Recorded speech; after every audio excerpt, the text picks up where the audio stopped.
বাংলায় বড়সড় দুর্যোগ ঘনাচ্ছে। বুধবার দক্ষিণ পশ্চিম বঙ্গোপসাগরে ঘূর্ণাবর্ত নিম্নচাপে পরিণত হবে। প্রাথমিকভাবে ঘূর্ণাবর্ত উত্তর পূর্ব দিকে অগ্রসর হবে। শুক্রবারের মধ্যে নিম্নচাপ অতি গভীর নিম্নচাপে পরিণত হবে। 23শে মে বৃহস্পতিবার সন্ধ্যের মধ্যে মৎস্যজীবীদের উপকূলে ফিরে আসতে নির্দেশ দিয়েছে আবহাওয়া দপ্তর। 24শে মে শুক্রবার থেকে উত্তর বঙ্গোপসাগর উত্তাল হবে। আবহাওয়াবিদ সোমনাথ দত্ত কি বলছেন শোনাবো।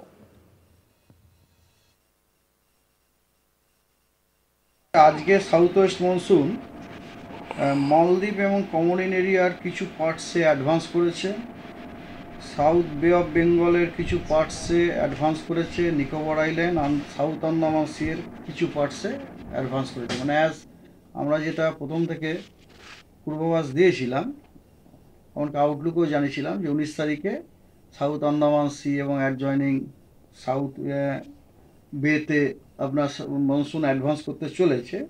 তো সমস্ত রকম এনভায়রনমেন্টাল কন্ডিশন অ্যানালিসিস করে আমরা দেখলাম yes it স্যাটিসফাইজ all the conditions. তো সাউথ ওয়েস্ট মনসুন অ্যাডভান্স করেছে আজকে।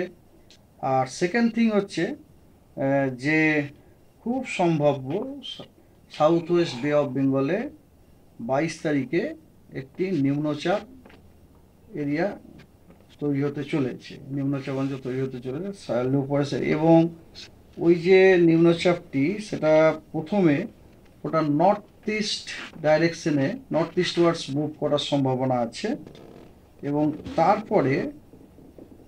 তারপরে ওটি একটি ডিপ্রেশনে মানে ইন্টেন্সিফাই হওয়ার একটা সম্ভাবনা আছে বে অফ বেঙ্গলে 24 তারিখ নাগাদ। তো এইটুকুই এখনো পর্যন্ত আমাদের কাছে ইনফরমেশন আছে, মানে এইটুকুই ইনফরমেশন নিয়ে মানে কনক্লুসিভলি আমরা পেয়েছি। বাকি এরপরে আমরা আবার পরে আপডেট, তবে আমরা মনিটর করে চলেছি। এখনো পর্যন্ত আমরা এইটুকু বুঝতে পেরেছি, তবে আমরা কনস্ট্যান্ট ওয়াচ রেখে যাচ্ছি। অ্যাজ অ্যান্ড হোয়েন যখনই আমরা কিছু ইন্ডিকেশন পাবো আমরা জানাবো। System is likely to move initially north eastwards and concentrate into a depression over central Bay of Bengal around 24th May. Okay. And it is more likely to form as a low pressure area over southwest Bay of Bengal around 22nd May. 22 তারিখে south West বেতে low pressure area মানে নিম্নচাপ রূপে form হওয়ার সম্ভাবনা আছে। তারপরে প্রথমে নর্থ ইস্ট ওয়ার্ডস মানে উত্তর পূর্ব দিশার দিকে মুভ করার সম্ভাবনা আছে। মুভ করে ওটি ডিপ্রেশনে ইন্টেন্সিফাই হওয়ার সম্ভাবনা আছে এবং সেটি সেন্ট্রাল বে অফ বেঙ্গলে 24 তারিখে ডিপ্রেশনে ওর ইন্টেন্সিফাই হওয়ার সম্ভাবনা আছে।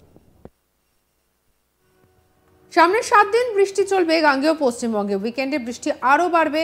মঙ্গলবার কলকাতা সহ দক্ষিণবঙ্গের সব জেলাতেই 40 থেকে 50 কিলোমিটার গতিবেগে বজ্রবিদ্যুৎ সহ বৃষ্টির সম্ভাবনা।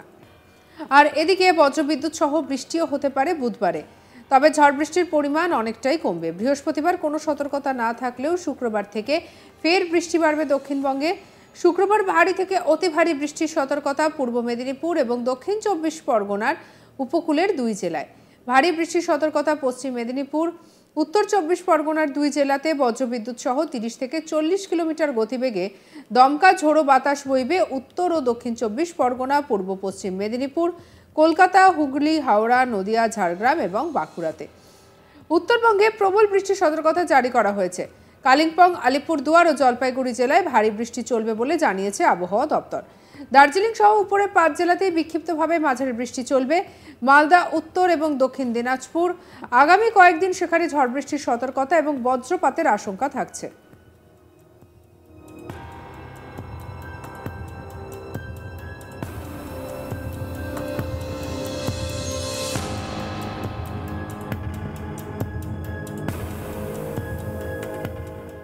কলকাতায় মঙ্গলবার বজ্রবিদ্যুৎ সহ মাঝারি বৃষ্টির সম্ভাবনার কথাও জানানো হয়েছে। বুধবার এবং বৃহস্পতিবার সম্ভাবনা কম থাকলেও শুক্রবার থেকে বৃষ্টির সম্ভাবনা বাড়বে বলেই জানাচ্ছে আবহাওয়া দপ্তর। আর কি বলছেন আবহাওয়াবিদ শুনব। সাউথ বেঙ্গলের সব জেলাতেই বজ্র বিদ্যুৎ সহ বৃষ্টি, ঝোড়ো হাওয়া 50 থেকে 60 কিলোমিটার প্রতি ঘন্টায় গতিবেগে সাউথ বেঙ্গলের সব জেলাতে সতর্কবার্তা দেওয়া হয়েছে এবং নর্থ বেঙ্গলেরও সব জেলাতেই একই সতর্কবার্তা দেওয়া আছে, খালি ঝড়ের গতিবেগটা 30 থেকে 40 কিলোমিটার প্রতি ঘন্টাতে। আর নর্থ বেঙ্গলে জলপাইগুড়ি এবং আলিপুরদুয়ারেও কিন্তু ভারী বৃষ্টিপাতের সতর্কবার্তা দেওয়া হয়েছে আগামীকালের জন্য। আগামী পরশুদিন 22 তারিখে পশ্চিমবঙ্গের সব জেলাতে বজ্র বিদ্যুৎ সহ বৃষ্টি, তার সাথে 30 থেকে 40 কিলোমিটার প্রতি ঘন্টায় বেগে ঝোড়ো হাওয়ার সতর্কবার্তা দেওয়া হয়েছে পশ্চিমবঙ্গের সবকটি জেলাতে 22 তারিখে।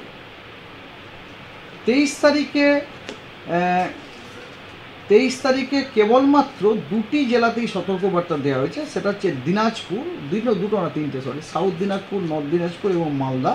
সেগুলিতে thunderstorm, lightning, rain and gusty wind with maximum wind speed 30 to 40 kilometre per hour, এটা সতর্কবার্তা আছে। বাকি জেলাগুলিতে কোনো সতর্কবার্তা নেই 23 তারিখে। 24 তারিখে আবার সতর্কবার্তার মানটা বাড়িয়ে দেওয়া হয়েছে। 24 তারিখে আপনার heavy two very heavy rainfall, মানে 20 সেন্টিমিটার পর্যন্ত কিন্তু রেনফল হওয়ার সতর্কবার্তা দেওয়া হয়েছে দুটি জেলাতে। একটি হচ্ছে ইস্ট মেদিনীপুর, একটি হচ্ছে সাউথ 24 পরগনা। এবং হেভি রেনফলের যেটি 7 থেকে 11 সেন্টিমিটার, সেটা সতর্কবার্তা দেওয়া হয়েছে ওয়েস্ট মিদনাপুর এবং নর্থ 24 পরগনা। এছাড়া আপনার thunderstorm, lightning, rain, gusty wind coastal ডিস্ট্রিক্টগুলোতে দেওয়া হয়েছে।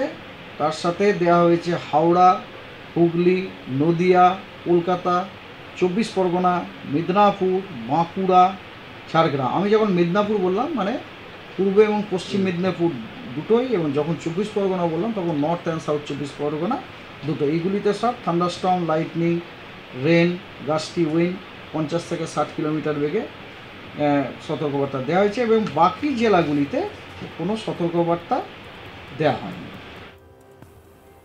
দক্ষিণ পশ্চিম মৌসুমী বায়ু গত 24 ঘন্টা একই জায়গায় অবস্থান করছে। নিকোবর দ্বীপপুঞ্জ, দক্ষিণ পূর্ব বঙ্গোপসাগর এবং দক্ষিণ আন্দামান সাগরে নির্ধারিত সময়ে 3 দিন আগেই ঢুকে পড়ছে। আজও এই এলাকাগুলিতে অবস্থান করছে। আগামী 2-3 দিনের মধ্যে এর অগ্রগতি হবে বলে জানিয়েছে আবহাওয়া দপ্তর।